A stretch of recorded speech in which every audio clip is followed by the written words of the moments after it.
Hi, I'm Eddie Burke. I've been the bartender at the Hollywood Improv for 40 years, and this is my podcast, Eddie's Bar at the Improv. Hey guys, this is Eddie Burke. Welcome to another episode of Eddie's Bar at the Improv podcast. I have got an unbelievable guest today, Mr. Jim Jefferies. Hello.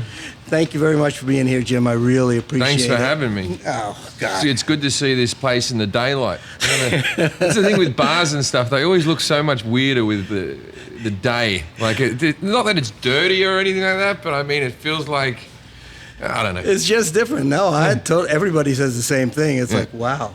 It's even like if I come out from behind the bar, they go like, wow, you have legs. It's like, let's go to the very beginning. Okay. What made Jeff James Nugent become Jim Jefferies? I was Jeffrey James Nugent, actually. My mother never let anyone call me Jeff. I was always Jeffrey with a G. Jeffrey Nugent. Well, what happened was I had I won't say promising, but I had a small career in musical theatre and opera singing as a 17, 18-year-old. I got signed up straight out of school and went to university after that and did some more singing. But I wanted to tell dirty jokes, so I thought I probably should have one name for the opera singing and one name for the stand-up comedy, and we'll see which career takes off. But the first I did one set under the name Jeffrey Nugent, and they said, please welcome to the stage Godfrey Nugent. And I was like, and Nugent's a more popular name here, probably because of Ted or whatever, but in Australia, not many Nugents around. And so Godfrey Nugent, and then I thought, I'll change it to just take off the second name and just call myself Jeffrey James. And I did one show under Jeffrey James and then another show under Jim Jefferies. Okay. And then it just stuck like that. And what made you turn to comedy in the first place? I wanted to do comedy since I was about 11 or 12. It's really? The only job I wanted to do. The other thing was I didn't do very well at school. And so the singing and acting bit was the only university course I could get into, and I was happy to do that because it was performing arts and it was an audition-based thing. And I actually didn't have the high school marks to get into university, but they just never checked. They just never checked or asked. I did the audition, but it was meant to be a grade that you were meant to have passed. I didn't really complete high school to the highest level to get in. And so I sort of thought, I did 3 sets when I was 17. And then I didn't get up and do stand-up again until I was just before my 21st birthday. Where did you, when you say at 17, what kind of places did you? I did the Comedy Store in Sydney, which is not affiliated with the Comedy Store here or the one in London. They're all different. And, I did that, and that used to be, and I did a place called the Harold Park Hotel in Sydney, and it was, what it was one of those ones where you go down there and there's a whole 50, 60 people and they pick 5. And the names go into a hat. And I was, as I said, I was 17. I didn't want my parents to know what I was doing, and I had to get over the bridge. Anytime you cross the bridge in Sydney means you're going far. You know, if you're on that side, you never go to that side, and vice versa. You know, so I had to go over the bridge to get gigs. So I went down, and I had one gig that went pretty good actually. My first gig when I was 17, and I was quite baby-faced as well. They realised I wasn't 18 and I shouldn't have been there. So they said, okay, you can come back again next week, but you have to bring a parent. And so I was like, all right. So I came back again. I told my dad what I did, and I said, Dad, I think I'm really good at this. I think this is going to... I was still in high school, you know. And I said, I think I can do this. This will be really good. And it was pouring down with rain, like hailstones and everything. And my dad drove me over. It took like an hour to get there. And then I got up, and the only people that were in the room were the other 50 comics who put their names into the hat. There was no regular audience members that showed up. And they all sort of knew each other from the open mic circuit, and I was like a 17-year-old kid, so it went down like a lead balloon, you know. And my dad afterwards sat in the car, and he goes, oh, you're a good kid, you're good at other things. This is a little bit of encouragement. Yeah, this is probably not for you, right? And I just sat in the car depressed. And I remember just rain and everything, and so I gave it one more go at the Harold Park Hotel, and that did not go well either. And my manager, Andrew Taylor, who's been my manager in Australia my whole career, my Australian manager, when he saw me, he didn't see me again until I was about 23. But he saw me at 17. He just went, yeah, no, you haven't got it. Like to me, right? Okay. There's only about 2 minutes. I was like, fuck.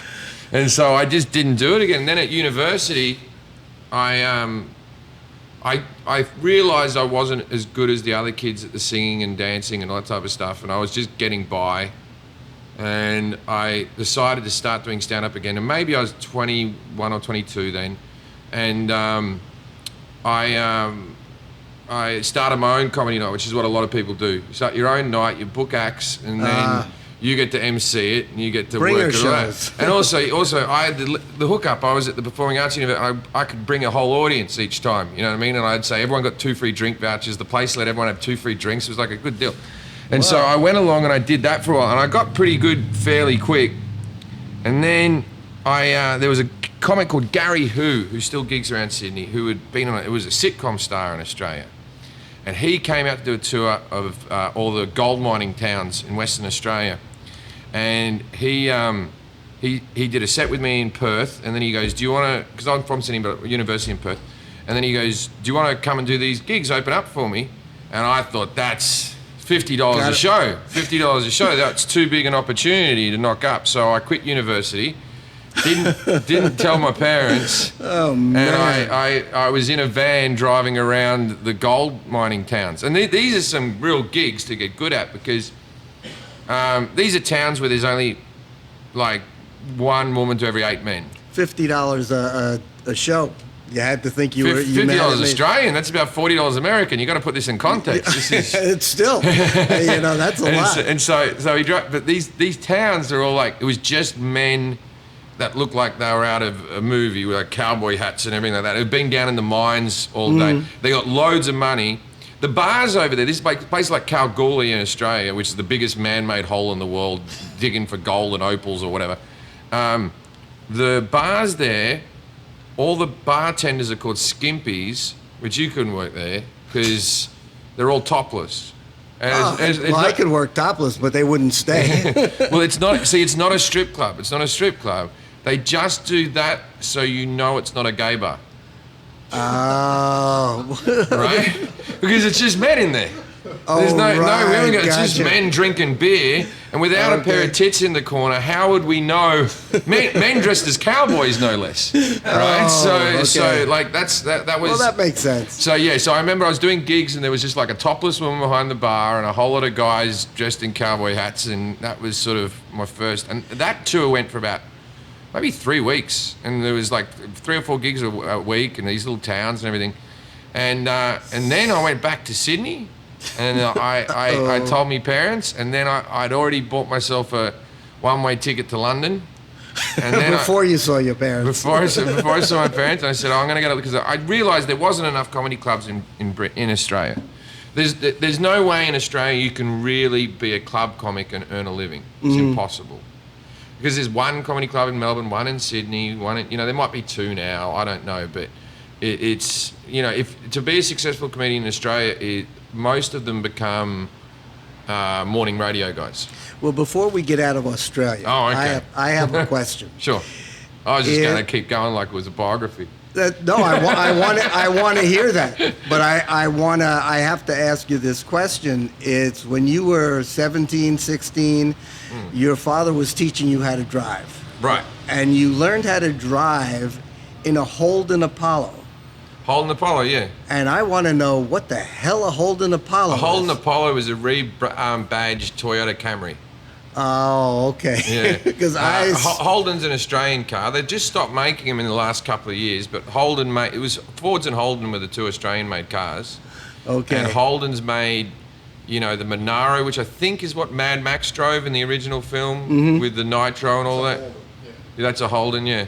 And lots of muscle cars. Great big, like, fuel-guzzling cars. Which I always thought that with Mad Max. They're all driving Holdens. It's like, okay, so the fuel's run out, and you've decided to stay with the V8s?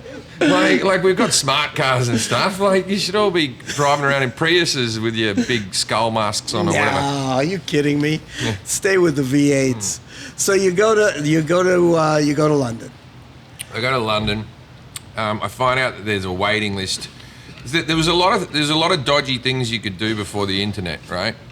So when I first moved to London, I got a couple of open spots, and I by that stage I had a solid 25 minutes of material. All right. And I went to London, and then I just bullshitted and said that I'd been working as a professional comic for years when I only had about 10 paid gigs before that.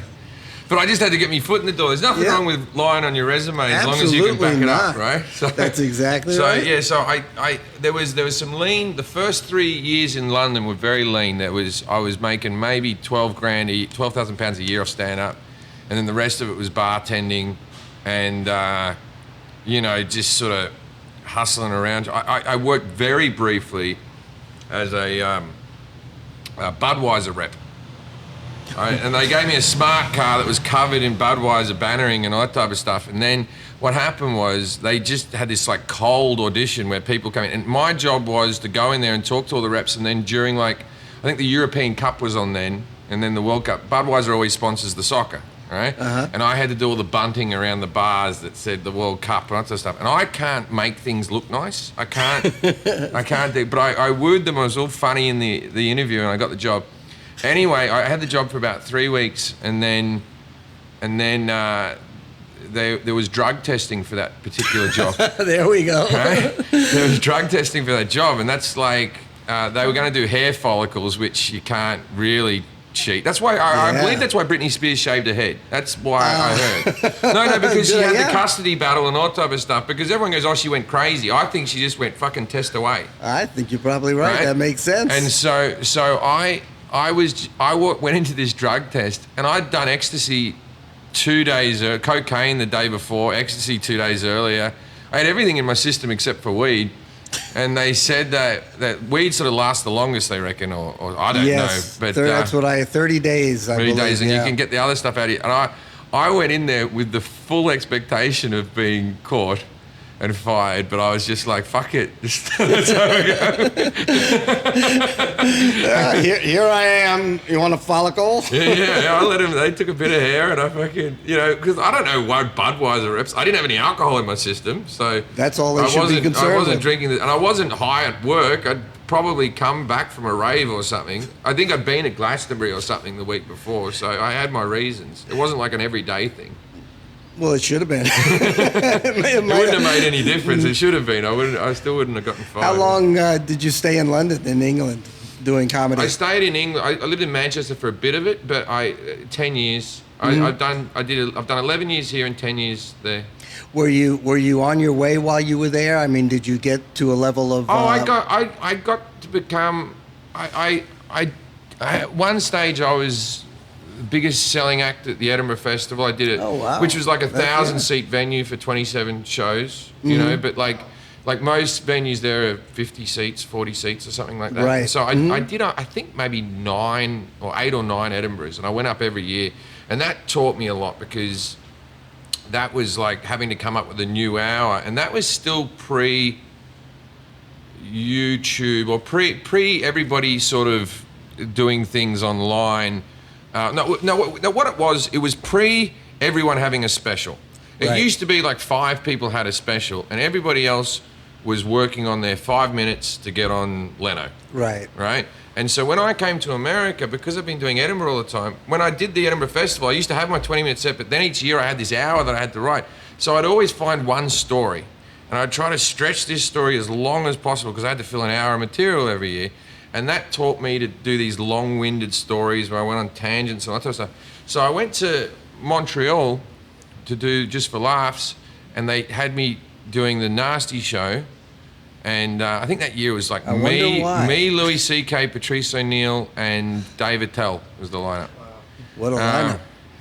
Anyway, so I was doing that, and I just finished Edinburgh, and I said to Bruce Hills, I said, look, I don't want any money or anything, but the Nasty Show's in the first 2 weeks of the festival, and there's no industry here, because it's the French week, but they put the Nasty Show on because it's so popular. They need the theatre space, and then like all the people from the Nasty Show would be leaving, and all the industry would come in. I thought, I'm not going to get noticed doing this, so I said, can I do my solo show if I find a small room and all that type of stuff, and can you just put it in the brochure? And I don't want anything. And he said, fine. He actually promoted in the end and all that, and I was the first solo show at Montreal.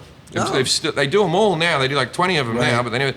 And so what happened was some industry people came to see me. My show was on at like midnight, and I did this one story, and I don't think I'm the best comic in the world or something, but I think it looked different from what the American comics were doing at that stage, because at that stage everyone was having their tight five. They were trying to nail and hone, where I was trying to get a Mirandering hour, right? and now everybody goes for the Mirandering hour, because people are. It doesn't mean you do the Tonight Show. Life's not going to fucking change. Johnny's not going to call you over to the couch. That's right. Right, well, like it used to be, and then you're made. I know people who've done the Tonight Show 15 times, and they're still just. It doesn't matter. It's changed so much, because when Johnny left, that was it. Yeah. As far as it being your catapult. Yeah. The others are there now. So many talk shows, late night shows, what have you. So now the avenue is to try to get maybe a half hour on Comedy Central or a half hour on Netflix, and then try to make it into an hour.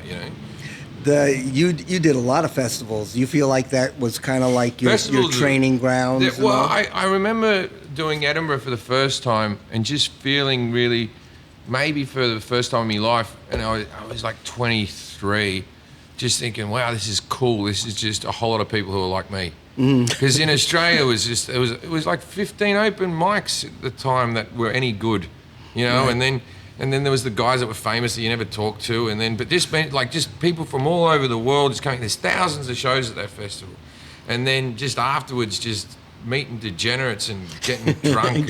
You know what I mean? Like, it's just good. That's almost part of being in Edinburgh with all those guys. From what I hear, it's a lot of outdoor drinking. But the Brits. This is the thing about. Okay, so I remember when I first came here to this club, and I remember I was going to be in America for like 3 weeks, and I had no intention of coming back, and they just gave me a spot up here, and I did the HBO special, and I was flying home. I was getting drunk, and there's still people who talk about how drunk I was in this bar, and I'm like, that never happens in Britain. That's a real American thing, where you all comment, you go, remember how drunk you were? And I'm like, yeah, I know. Did you have any kind of, when you performed here for the first time, was there any like, oh wow, I'm at the Improv, or any kind of feeling like that? It probably settled in a lot later for me, because I had no reference point. You know what I mean? It's for instance, my father's staying with me. My mother passed away 6 months ago. My father come to live with me for 2 to 3 months, right? And he's staying with me. And then over Christmas, we watched the Eddie Murphy's episode of Saturday Night Live. And my dad went, "This is a good show. Is there any more episodes?" And I'm like, yeah, I got like 45 years of episods. Where you been, Dad? Yeah, and he'd never heard of this show. It never aired in Australia. But it just, that's the, like for instance, my father, little name drop, but I was trying to find things for him to do. And so I rang up Jay Leno and said, "Can we come down to your garage and look at all your cars?" Right? And Jay's, "Yeah, sure, yeah," like that, right? Yeah. And so he went down, and then he took my dad around. He showed him every single car and all that sort of stuff. And I get back and we sit in the car, and my dad goes, "What a nice man! What a nice man! Geez, you'll never see a car gallery like that, privately owned car thing." And he goes, "What's his name again?" And I said Jay Leno. And then my dad got his pad out and he wrote Jay Leno, right? So that when he goes home, when he goes home, he can tell everybody he met this bloke. Does your dad know that you're famous now and that you're very popular? My dad still gets a little weirded out when people stop for a photo or something like that. But in Australia, I do bigger venues there than I do here. So, but I only do it once every 2 years. But I did not Margaret Court, the Rod Laver tennis arena where they hold the Australian Open, which is like 13,000 or something like that. So I think my dad gets that now. But has he accepted you as a stand-up comic? He does. He has accepted me as a stand-up comic. Yeah, I hope so. I pay for a lot of things for him, so I hope he's accepted it. Yeah, well, it's because like so many parents are like, it's not for you, as your father said. Yeah, it's the type of. I've been asked this question before. Would I let my son be one? And I would. I would let my son do stand-up comedy, but I wouldn't let my son be an actor. Interesting. Why? Because I've dated some of those people, and fuck me, are they a bunch of worried cunts.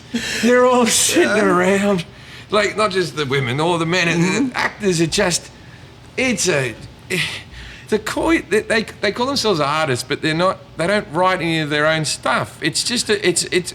I would hate to have, like, I don't want to be pretentious and my art or whatever, but my creative outlet to be designed by someone else. You know what I mean? Like, That's it just interesting. seemed like I'd let my son be a singer-songwriter, because if you can create your own material, you know if you've got it or not. There are hundreds of thousands of great actors who never made it. Right. But there isn't a single phenomenal comedian who didn't get his opportunity or his or her opportunity. Not one. Yeah, that's not interesting. One. Or if you're phenomenal, even if you're a heroin addict, right, and you're a fucking drunk, right, there'll be some corner somewhere, if you can do the job, that will pay you to do it. If you're phenomenal. I can't argue that. That makes perfect sense. Even though actors do interpret what's being written. Although I'm not saying it's a skillless job. I know. It's you know, and I'm not good at it. Fucking hell, I've given it a go a few times, and I think I get better, and then I get better. I get like a job, and then I get better at acting, and I'm like, all right, I'm capable now. And then the fucking job goes away, and then I'm another year before I do it again, and I've lost all the fucking skills. But what have you done acting wise? Well, for the most part, I've done a few small parts in movies, and I've done the most part was the thing I'm proudest of was Legit, was the TV show that I wrote, but that I was playing myself, you know, so which could be the hardest thing in the world, is playing yourself. I think so. I don't know. Maybe they reckon that, but and I'm doing another pilot for NBC at the moment. I don't know whether that'll go ahead or whatever, but we're in sort of the thick of it at the moment, where I'm also playing myself. So as long as I can keep playing myself, I'll be all right. Doing good. You did. You had the Jim Jefferies Show for like 2 or 3 years. There was 3 years of that. I really enjoyed that, and that was the same. I got good at presenting right towards the end. It was about the last 10 episodes where I went, all right, I can do this now. The first ones, being dyslexic and reading that teleprompt was Are you dyslexic? Yeah, that was daunting to do. Turn it upside down. I once had a job in Britain, and I'll never accept a job like this again, but to do a game show on a cable network, and it was one of my first TV opportunities, and they had a clock that ran down with rapid fire questions, but I couldn't do it because I kept on fucking up the questions. And so these people were trying to win a prize, and the clock's ticking down, and I'm going, which horse ran the derby, right? So, you know what I mean? Like, so I can't be a quiz master. But I think I can present all right now. That's all right. I'm sure just keep talking. I think that's the secret to this whole business. Is just keep talking. Keep talking, and sooner or later you'll say something profound. That's right. It's kind of like if you throw enough shit up against the wall, something will stick. Something. You also say a lot of things that get you in trouble. When you, you in particular, when you were a kid, were you diagnosed dyslexic? I was diagnosed with dyslexia, but they also got me with a attention deficit disorder and a few other things. And then I had a doctor say that I might be on the spectrum about 5 years ago or something like that. I don't believe any of these things. I believe in dyslexia. I believe in the words being muddled up and your brain doesn't process it right. I don't believe in behavioural conditions. I was just drugged to calm me down, I guess, you know. But I think far too often we diagnose personality traits. Yeah. You know, maybe I was a bit of an asshole, but that's not against the law, you know. No, not at all. not in this town. Yeah. It's funny that you say that, because when my son was about, I don't know, 10 or 11 years old, one of his teachers wanted to put him on Ritalin. That was what I was on Ritalin. I said, no way in the world. Well, my hands still shake, and I reckon it's because of the Ritalin, because my hands shook as a teenager, and then the doctor said I had an immature nerve system or something like that. But I think it's that I was on 8 Ritalins a day. You can function, you can do well. I was on 8 Ritalins a day. My mum used to wake me up in the morning with an orange juice and a Ritalin. The first thing that as I opened my eyes, a pill would be put in my mouth, and I'd sip, and I'd get it. I was like fucking Elvis. Did that just kill your day? I mean, like, there's no energy involved. I didn't know any difference I've taken over the years. Someone's offered me like a Dexedrine, a dexamphetamine, or a Ritalin, and they've still never done anything to me. I think it's because of taking them so much as a kid. But when I went off them at about, I think I was about 15. It was my decision. I just decided I didn't want to do it anymore. I don't remember any withdrawals or anything like that. But my mother was a big fan of medication. If there was a pill that could fix anything, she could get out of the way. I'll get it. When she passed, they found like a lot of Oxycontins in the house. They just found like a lot of them. This is a person I used to take advice from. What'd they do with all that Oxycontin? Well, this is the thing is, my brother's a cop, and I think it all got disposed. He filled the trunk of his car and took it down to the pharmacy. So there's probably some chemists that are very. When you came to the States, what was your first big job? My first big job was the HBO Special. Before that, I was doing small sort of 400-seat sort of theatres and comedy clubs and stuff like that. Small 400-seat theatres. Yeah, well, I had enough of a following at that stage from Britain that the only people who was coming to see me were British people. And there was no Americans coming to see me, and I used to just anywhere, and so they would never put me anywhere that British people weren't on holiday. Okay. You know what I mean? So I did a lot of gigs down in like Santa Monica where they all live and stuff like that. But and then at the HBO Special, but then I thought that was going to change everything, and then it was sort of years before, it all sort of kicked off really. How many HBO specials have you done? 6, 7? I've done one HBO special, one for Showtime, one for Epix, and I just recorded my 4th one for Netflix. Great. I mean, that's it turns out I have no company loyalty. Obviously. No, I take whoever buys it, man. How much? Yes. Okay. No, I have really enjoyed doing the stuff with Netflix because all the other ones, it used to be like, you bring out a special, like on Showtime or whatever, and then they go, now we're going to try to sell it to Britain. We're going to try to sell it to us for different networks. And there was back end and royalties and stuff like that, but it just became very like, people would illegally download it, they'd see it before it was released, that sort of stuff. The Netflix, where it just appears in the world all at the same time, that's the best system. Yeah, I think all TV's headed that way. I think it probably is. Netflix is just become so big, it's ridiculous. Well, it's fucking Disney Plus and all these type of, there's going to be Peacock now. My new show might be on Peacock. I don't know. Finally, when you did Legit, I think it is, you became very popular with the handicapped, mentally disabled, and whatever because of. I worked somewhat with disabled people when I was younger, and I had a friend who, growing up. So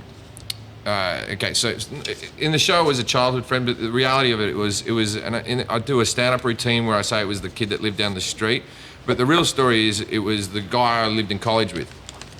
And we lived together for 2 and a bit years, and his brother had muscular dystrophy, and he stayed with us for a little while on summer break and stuff like that. It was just, he was a couple of years older than us, the brother, but all of his muscles are wasted away, and so it was just a lot of wheeling a guy in. He had a Jack and Coke with a long straw, and then we kept on going back and forth. Every time I was coming back to Sydney or Melbourne, I'd pop in and say hi to him, and then there was a request to go to a brothel, and which is completely legal in Australia. But I remember this is before, like, I didn't have the internet. I got a phone book out, and I rang up all the different brothels and just went, do you have wheelchair access? Until I found one that did. And then I went in there and he got a blowjob, and me and his brother stood in front of the door because the guy had died a few times before that. Yeah, he died and been resuscitated. And we thought this could really this could do it. This could really kill him, So we just, and it was funny, and it was like compassionate, and it was like affirming. It was a wonderful little adventure we went on. And so I did like another long-winded story on that. And then I went into FX and I said, I just told that story, and I went, that could be an episode. And then they went, okay. And then they said, we'll make that in the room. And I was like, oh, okay, great. And then I think we were filming a month later. Like we did it in Portland because like so that the network couldn't see it or anything like that. We just went off to Portland and filmed it and said it was LA, and then we got it picked up from there. But I was very proud of that show. But what happened was we had all the disabled people, and so we had the one disabled character, which I've since found out. So you got people who play blackface, and they don't, people don't like when you play outside your race, and now there's a push for people not playing outside their gender and not playing outside their sexuality. Right now, I'm not sure how I feel about all that. I agree with the blackface thing. I think it's been long enough that we can all agree on that one. The other ones I'm open for discussion, but and but then DJ Qualls, who played Billy, who was in the wheelchair, he got some hate mail from people who said he was playing crip face, which is short for cripple face. Yeah, And so, but the thing was, we couldn't. He was on set for like 50 hours a week. It just wasn't easy, But all the rest of the disabled people in the show were all properly disabled, and so we had there's a company that takes care of disabled actors, and they do like little theatre productions and stuff with them and stuff like that. And they always have like, and I might be. No, they always have like 1 or 2 actors out at a time maximum doing gigs, and they're normally doing some Hallmark Lifetime movie about the poor Down syndrome kid who's being picked on at school, or they're doing a PSA announcement or something. And so there was one episode where we needed to go into a disabled home, and I rang them up and I said, how many have you got? And they went, we have 30 clients. And I said, we'll take them all. Right? And what happened was they have to have a carer for each person. They only had 4 carers. They never had that many out working.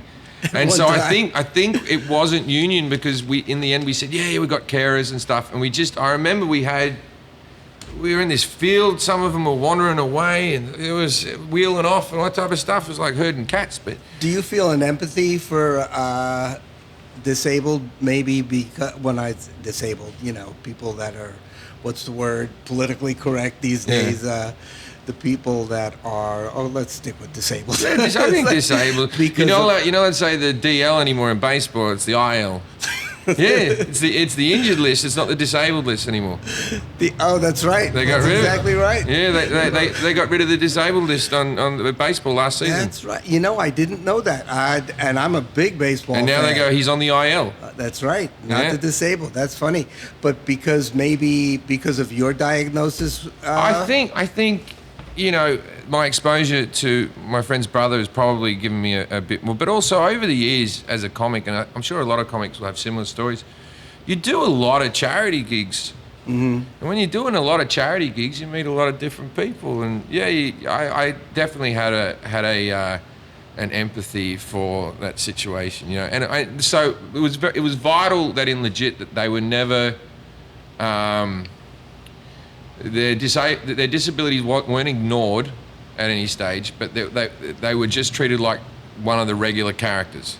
And you can, but also if they tripped over and fell or something like that, you didn't go, oh, nothing's happened. You still acknowledge that as well, but you didn't treat them differently, or they were never being laughed at as much.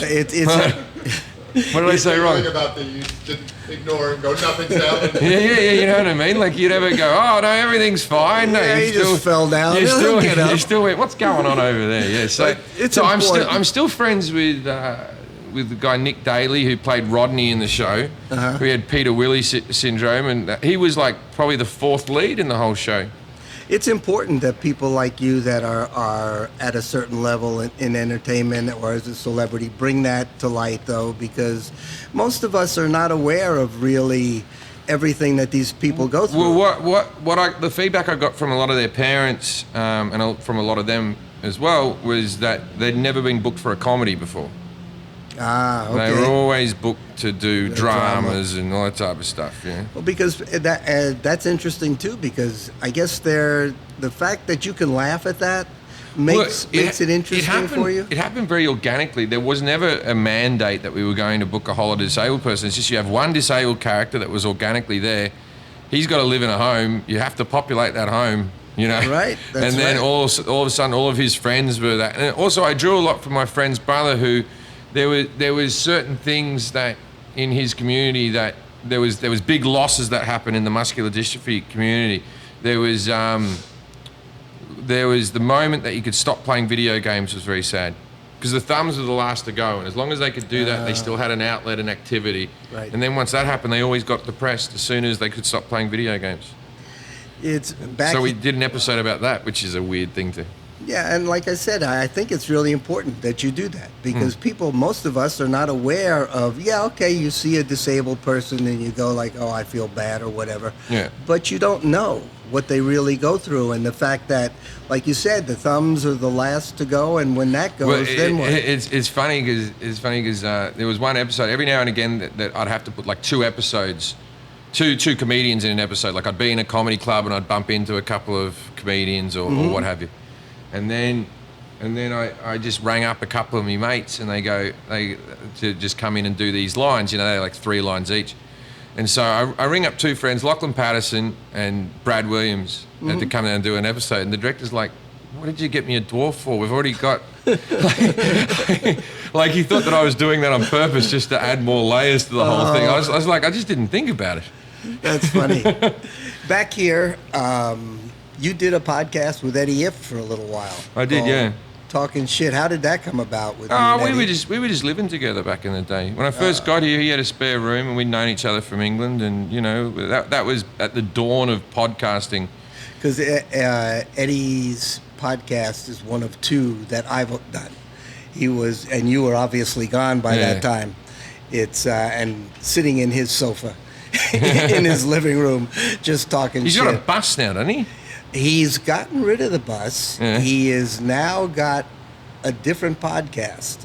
He's, I think he's gotten down to a little niche, and I may be wrong, where he's doing a podcast about fitness. All right. And it's doing. Well, that'll be good. He liked exercising. Yeah, he's. He should do one on exercising and surfing. Yeah, he liked that. And he's doing that quite a bit, and he said it's a heck of a lot more lucrative than in the bus. Yeah. And it's like he just stopped that one cold.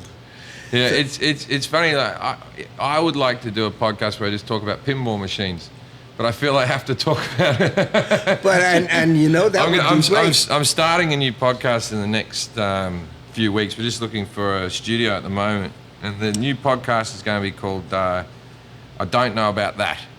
And each episode, all it's going to be is someone will come to me. I won't do any research, and they'll say, "Tell me everything you know about," and then I'll just have to. Oh, that's cool. Yeah. Yeah, I want to do. Make it up. I want to do the podcast that is the bloke that was in the bar before the internet. You know, right? No one can Google check or anything. We can Google check at the end, but you know that bloke is because like the Cliff Clavens of this world, they don't exist now because you can just check your phone and go, "No, you're wrong." That's right. Yeah. But I remember sitting in bars with blokes and just going, "I think you're wrong, but I can't call you a liar." Are you kidding? The arguments that used to go on, because I've been here a few years, with people going like, "No, that's wrong. No, it's right," and then the fist fight breaks out. That's why the Guinness Book of Records was invented. It was invented by Guinness. The beer company make the Guinness Book of Records. They put it behind the bar with what's the longest someone's jumped? What's the something? So that to solve bar fights. This sounds like a bar rumor, though. Yes. No. I think he's right. It's true. I believe I've heard that story. story. Yeah. It was. I learned that at the Guinness factory in Ireland. I didn't even know the two companies were the same company, but it's Guinness, the beer company. I don't know if it's still owned by them, but that's where it comes from. Actually, I didn't know that. As smart as I am, I didn't know that either. Well, see, that's what we're going to do on the podcast. Like, there's going to be simple things like Play-Doh, right? Play-Doh. Like, tell me everything you know about Play-Doh, and then you'll go, I reckon it was invented here, and it was this and that. It was probably, I don't know anything about Play-Doh, which is fine. But then I'm not looking forward to the episode where someone just goes slavery. And I go, well, bring me on, and I'll do that. I'll go like, it's very easy to be a smart comedian when you're talking about things you've researched and you know, and you're on stage, or you have something that you've looked in depth into. But like, that doesn't make you a smart person. That means you have little pockets of brilliance. You know what I mean? So like, you can go to me, you can go to the Civil War, fuck, I don't know the years, man. It I doesn't don't know. matter. It was the North and the South, and slavery was still involved, and Abraham Lincoln worked for the North. You know. I got news for you. You ask Americans, we still don't know the years. We know same thing, North and South, slavery, and most people don't know that it was in the 1800s. It might 1800s. Yeah, see, 1866 to 1872. There you go. I don't know. You like that one, huh? There we go. Are you making that up? No, I don't know. I don't know. Wasn't it about 6 years? It didn't go that long, did it? Yeah. I know the one that we've got going on in Iraq right now is the longest one in history, right? The Iraq, yeah. That's the longest war we've had. Because that's just, every war we have is... My nephew's just joined the military. He's as an officer. And he went and did the training, and he got the award with the white suit and the sword and that type of stuff. And I was like... And he was like, yeah, I don't think, Australia's not in any wars at the moment. We're not helping anyone out at the moment. We've all withdrawn. And then it's like, and Trump dropped some bombs, and he's been out for a week. And I said, I guess I know where you're going, mate. Yeah, no secret there, right? You got to watch the news. I tell you what, fucking hell. In your stand-up, you've had, you do a lot of political stuff. You do a lot of politically incorrect things. Yeah. And have you, I believe you actually once had somebody come up on stage and punch me in the head, yeah. Comedy Store Manchester. Yeah, guy punched me in the head. What was that all about? Well, to this day, I've told the story a few times, but I'm not really quite sure what happened. There's things I know about it, right? So the audience was a bit rowdy. There was someone heckling. There was a lady heckling off on the side. The guy who hit me never said anything. He was on the other side of the room. The lady heckling, I have a heckle put down, which sounds like an old stock line, but this is my line, and I've been using it for years. Once you do all your put downs, just to finish it off, you go, I'm going to leave you alone now, like your dad did, right? And then sometimes if I felt like it, I'd put a little topper on it, and I go, but I bet your grandfather never did, and that's why you needed to cause such attention in public or something. A child molesting joke, I don't know. Anyway, so I did that. This guy, I believe, had some issues either with his grandfather or his father, and he got some post-traumatic syndrome, stress disorder. Took it personally. But then I only found it out later because he was crying. The police caught him, and he was crying in the dressing room. And after he hit you? Yeah, because he thought he was going... Because what happened was, he had a drink, he finished his drink and then punched me. He decided he was going to punch me and then waited 5 more minutes. Okay. And then, because it was 5 minutes later, I found out afterwards through listening to him crying to the cops, that was what triggered him. And then... See, this is the thing, is you've worked long enough in comedy clubs. How many times has there been someone stand up and go, hey, you can't say that, blah, blah, blah, blah, blah, and the comedians say, but then the security all sort of spike up, right? And they're all watching and they're all ready.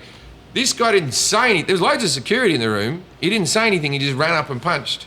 And so if you watch the hit online, it's pretty clear that I didn't know it was about to happen, because I think the last thing before he punches me, I go, oh, hang on, mate. And I was about to go, oh, you're not, I was like, oh, you're not allowed up here. I go, oh, hang on, mate. And then bang. And then it took me a good 4-second count before I realized I was in a fight. Oh. Right? Where I was like, okay, I better start fighting back here. And then the audience came up and took him away. And then I went off into the dressing room, and there's another comedian called Michael McIntyre who was on before me. Now, Michael McIntyre since has become, I think, the biggest selling comedian in the world, but in Britain he does arenas every day, whenever he wants, And Michael's quite a cocky fucker. I like Michael, but he's a cocky bastard, right? And he was watching the show on the TV, and he saw me get punched, and then he saw that I was coming in the dressing room. He knew he had 5 seconds before I get to the actual dressing room down the tunnel, and he changed the channel and acted like he wasn't watching. And he goes, "Oh, you're off early," like this, right? He goes, "How did it go?" And I said, "Not good, Michael. I got punched in the head." And he goes, "No one can follow me." Oh boy, cocky is right, huh? Yeah. So I went back out, finished the gig. I did a late show that night as well at the same venue. So I must have been all right. And I remember the police said, "Do you want to press charges?" And I'd already asked to see the security footage, and I said, "Can I see this?" But this is 2006. Today, there'd be 50 angles of this. Yeah, right. They would be on everyone's phone and all that sort of stuff. But I had the one bit of footage of the whole thing, and they go, "We're going to lock him up in the cell for the night because he's drunk and disorderly. But do you want to press charges?" And I went, "Just tell him that I am, and then don't." In the morning, Right. and they go, "You don't want to press charges?" And I went, "No, I'm gonna do very well out of this." I remember looking at the footage, Thinking, here's another hour. I went, "This will do very well for me." So I didn't hold any grudges against the young fella, and I many years later, his brother wrote to me, and said, "Oh, you should take that down off the internet. You know, he's gone through enough or something like that." And I'm like, the footage is so grainy you can't tell who it is. Mm-hmm. The only way that people know to tease him about it or whatever is because he's fucking told people. That's right. Right? Interesting, and that knowing. Mm-hmm. Yeah, he was only on a date with a girl. He's the one who's told everybody. Do you show these things to your son? No, my son used to watch from the wings before he could talk. You know, before he was sort of 1.5, he used to stand and watch me, and then now he used to watch. I let him watch certain bits of the Jim Jefferies Show if I thought the material was okay. Mm-hmm. You know, and he's watched the episode of the pilot episode of Legit, which is the brothel episode. But his mother plays the prostitute in the episode. That's how I met his mother. She plays the prostitute. So I do say to my son every now and again, when I met your mother, I employed her to be a prostitute. Which always goes down well at Christmas. History, we always right? have a good laugh at that joke. Oh boy, that's how old is your son now? 7.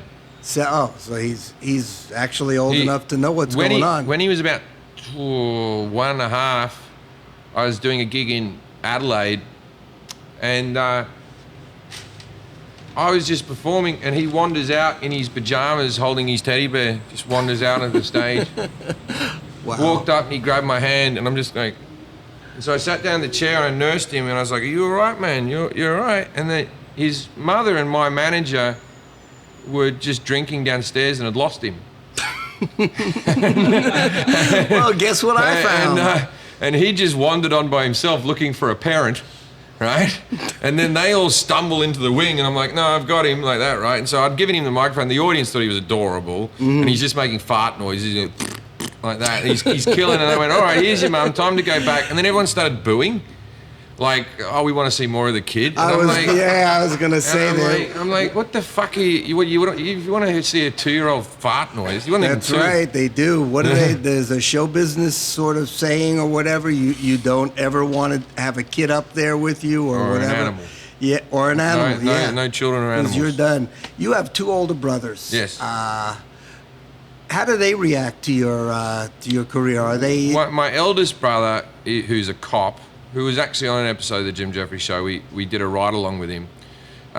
He's proud of me and everything like that. He's not really into comedy as such, you know. As a cop. Yeah, he's a serious sort of fella. But he comes to all my shows and everything. He's very supportive of me and all that. But he's more like my mother. My mother didn't like a laugh. My dad, my other brother, my middle brother is more like Dad, and I'm more like me dad. And my middle brother loves it. He loves it. It's his favorite thing. Having a famous brother is his favorite thing. He fucking loves it. That's good. Yeah, and you're like we said earlier, your father has accepted the fact that you are now a famous comedian. Yeah, my dad. I think we're about to go for a drive. It's going to be we're going to do San Diego tomorrow and then Santa Barbara on Friday and Saturday. And I think this is going to be the longest time I've spent alone with my father in 20 years, wow. This drive. I'm a bit nervous about it. I was going to say that, yeah. I mean, well, the thing is, my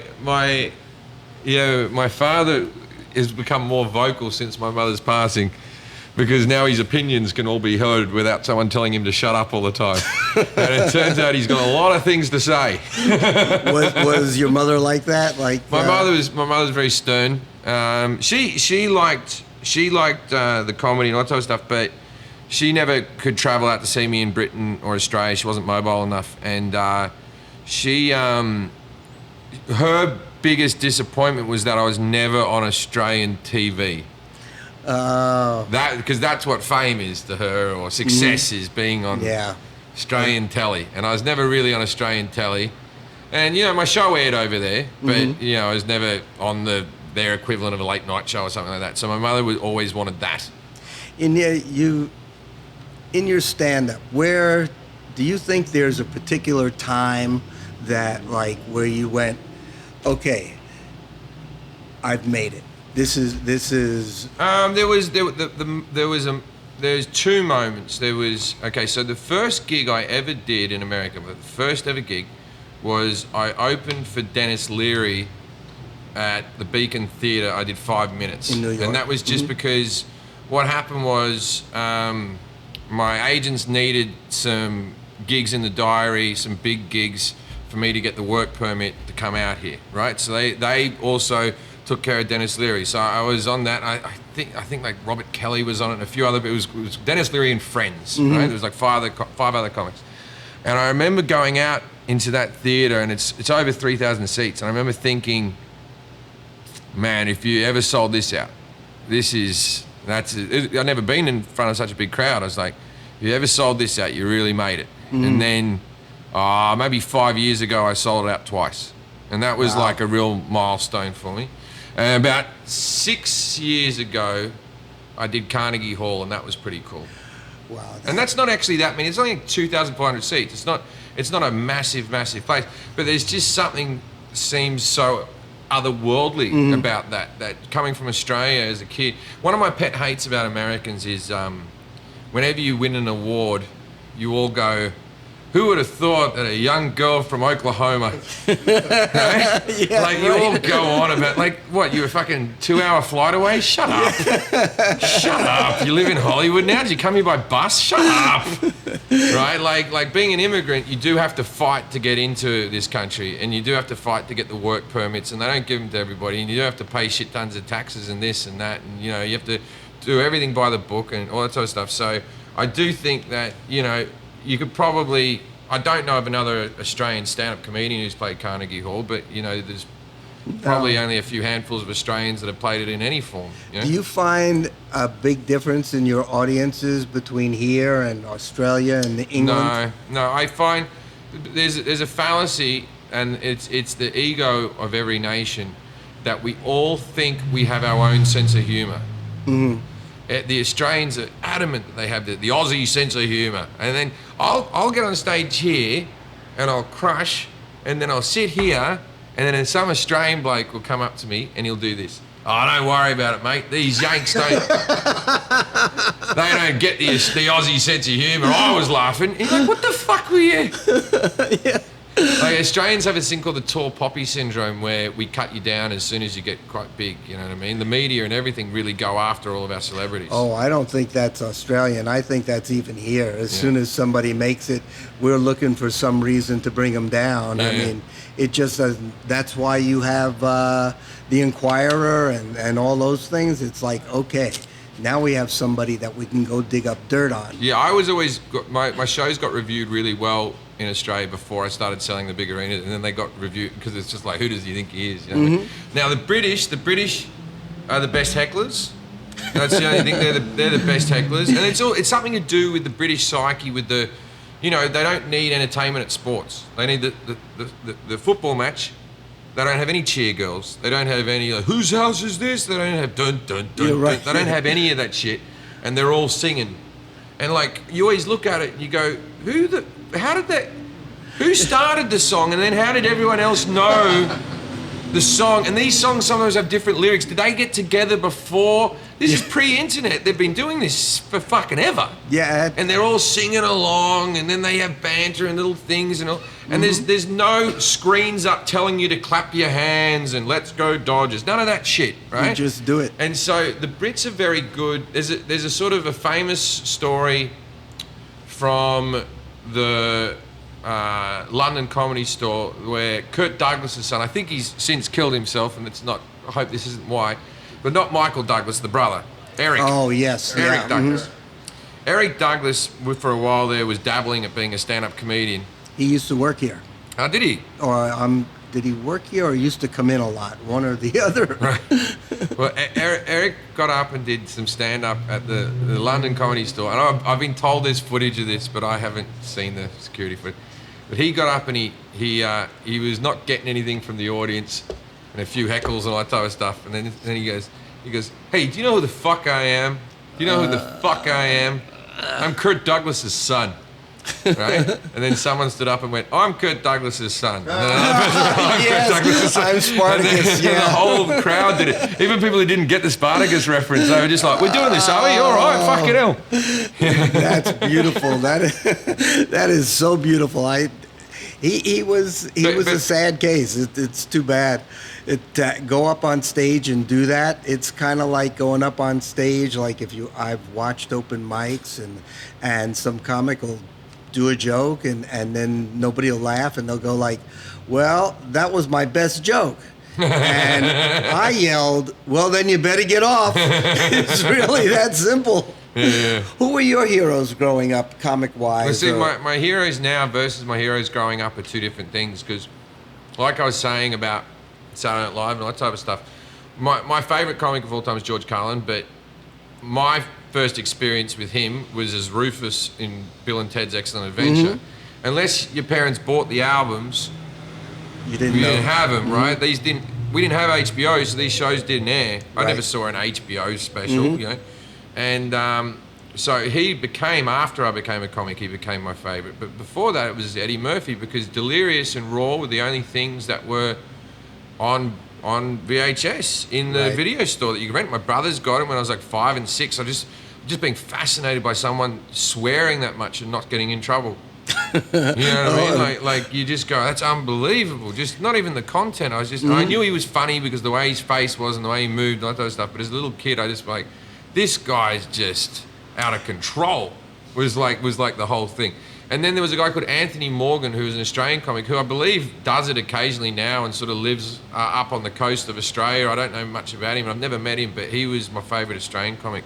And I used to go see him when I was like 15 and get a fake ID and go in. They didn't stop you much in comedy clubs for the most part. They don't stop you in theatres anyway. You know, the other day I was performing in Greece, right? And I was doing a show in Athens like 2 weeks ago. This is the fucking Greeks for you. That sounded racist. You know these fucking people, right? Yeah, this is the Greeks for you. In the front row, 5-year-old girl. Really? Yeah, parents just decided they couldn't be asked with a babysitter. 5-year-old girl sitting there. And then so I said to the club owners, because Greece seems to have a bit more laxed, hey, hope type of attitude. Yeah, they do. And I said, can we remove the 5-year-old from the front of the show? Because I don't want to be doing sex jokes in front of a 5-year-old. And it's not just, I don't care if the parents are okay with it. I'm not okay with it. Right. It'll make me feel uncomfortable. And they're like, hey, what's the problem? Hey, there's a little girl. And then we came to a compromise where she would sit up the back and she would have earphones on and she'd watch an iPad so she couldn't hear anything. That's what I had to that's what I had to negotiate too. That's kind of funny. It's like the parents don't mind, but I do because it's like, I'm not comfortable. Yeah. And then they're like, oh, big prima donna. Doesn't want the 5-year-old. There's such a difference between cultures, I guess. Well, this is what I was saying. The laughs are all the same. So we did all over Eastern Europe, Western Europe, Britain, all that stuff. And there'll be little differences in response, but the jokes still hit the same. The laughs are always still at the same spot.